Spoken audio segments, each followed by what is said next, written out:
عزیز بھائیوں، بزرگوں، بہنوں، بیٹیوں اور ماؤں، مسجد نبوی اور روضہ رسول صلی اللہ علیہ وآلہ وسلم پر یہ 7 کام کر لیں تو انشاءاللہ آپ کی حاضری حضوری بھی بدل جائے گی۔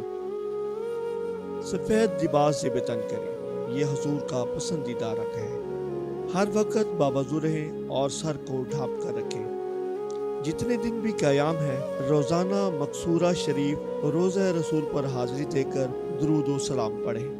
حرم نبی میں نماز کے بعد اپنی جوتیاں زمین پر نہ گرائیں، اس سے نکلنے والی آواز بڑی بے ادبی ہے۔ زیادہ سے زیادہ وقت مسجد نبوی میں سبز گنبد کو دیکھنے اور درود و سلام پڑھنے میں گزاریں۔ حرم نبوی میں بھی آب زمزم خوب پئیں اور شفا پائیں۔ در رسول کے خادمین کو کچھ نہ کچھ ہدیہ ضرور کریں، کیونکہ ان کی تنخواہیں بہت کم ہوتی ہیں۔